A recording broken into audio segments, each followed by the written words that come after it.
Sambalpur police ପକ୍ଷରୁ ନିଶାଦ୍ରବ୍ୟ କାରବାର ବିରୋଧରେ କାର୍ଯ୍ୟାନୁଷ୍ଠାନ ଆରମ୍ଭ ହୋଇଛି।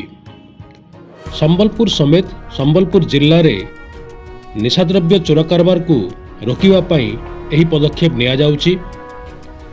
ଯାହାଫଳରେ ଗତକାଲି ସମ୍ବଲପୁର ସହର ଉପକଣ୍ଠରେ ସିଟି ଷ୍ଟେସନ ନିକଟରେ ଏକ ଗଞ୍ଜେଇ ଚୋରାଚାଲାଣକୁ ଧରପଗଡ଼ କରାଯାଇଛି।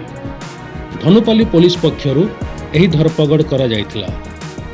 ଏହି ଘଟଣାରେ ବିହାର ରାଜ୍ୟର 4 ଜଣ ଯୁବକ ଏବଂ ତାଙ୍କୁ ସହଯୋଗ କରିଥିବା ପଶ୍ଚିମ ଓଡ଼ିଶାର ଜଣେ ଯୁବକଙ୍କୁ ପୋଲିସ ଗିରଫ କରିଛି। ଏଥିସହିତ 37 କେଜି 300 ଗ୍ରାମ ଗଞ୍ଜେଇ, ଏକ ହୋଣ୍ଡା ସିଟି କାର ମଧ୍ୟ ଜବତ କରାଯାଇଛି। ଏହି ଯୁବକମାନେ ନିୟମିତ ଭାବରେ ପଶ୍ଚିମ ଓଡ଼ିଶାରୁ ଗଞ୍ଜେଇ ଚୋରାଚାଲାଣ କରୁଥିବା ପୋଲିସ ତାର ପ୍ରାଥମିକ ତଦନ୍ତ କାଳରେ ଜାଣିପାରିଛି। ସେମାନଙ୍କ ବିରୋଧରେ NDPS ଆକ୍ଟରେ ମାମଲା ରୁଜୁ କରାଯାଇ ଆଜି କୋର୍ଟ ଚାଲାଣ କରାଯାଇଛି।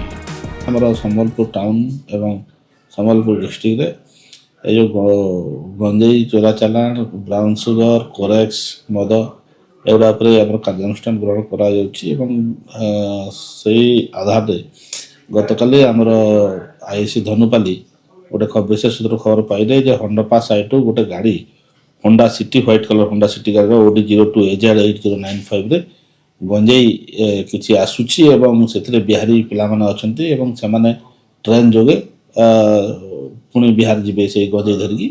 ତ ସେଥିପାଇଁ ଗଞ୍ଜେଇ ଆମର ଯେଉଁ ସିଟି ଷ୍ଟେସନ ପାଖରେ ସେମାନେ ଛକି ରହିଥିଲେ ଆମର ଟିମ୍, ଧନୁପାଲି ପୋଲିସ ଟିମ୍, ଏବଂ ଆସିଲା ପରେ ତାର ଗାଡ଼ିକୁ ଡିଟେନ୍ କରିଥିଲେ। ଡିଟେନ୍ କଲା ପରେ ଏବଂ ତାକୁ NDPS ଆକ୍ଟର ଅନୁସାରେ ସର୍ଚ୍ଚ ସିଜର, ତାର ପ୍ରୋସିଜର ଅନୁସାରେ ସର୍ଚ୍ଚ ସିଜର କରାଯାଇଥିଲା ମାଜିଷ୍ଟ୍ରେଟଙ୍କ ପ୍ରେଜେନ୍ସରେ ଏବଂ ସେଥିରୁ ଗଞ୍ଜେଇ 37 କେଜି 300 ଗ୍ରାମ ସିଜର ହେଇଛି।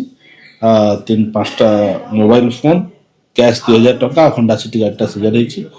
5 ଜଣ ଏକ୍ୟୁଜ ଆରେଷ୍ଟ ହେଇଛନ୍ତି, ଯେଉଁଟା ହେଉଛି ରଞ୍ଜିତ କୁମାର, ଯମୁନା କୁମାର, ଅମନ କୁମାର, ରବି କୁମାର। ଏମାନେ ହେଉଛନ୍ତି ସମସ୍ତେ ନାଳନ୍ଦା ଡିଷ୍ଟ୍ରିକ୍ଟ ବିହାରର। ଏବଂ ସିଦ୍ଧିକାନ୍ତ ପ୍ରଧାନ ଯିଏ ଓନର କମ୍ ଡ୍ରାଇଭର ଗାଡ଼ିର, ତାକୁ ମଧ୍ୟ ଆରେଷ୍ଟ କରାଯାଇଛି। ଟୋଟାଲ 5 ଜଣ ଆରେଷ୍ଟ ହେଇଛନ୍ତି ଏବଂ ଫରୱାର୍ଡ ହେବେ।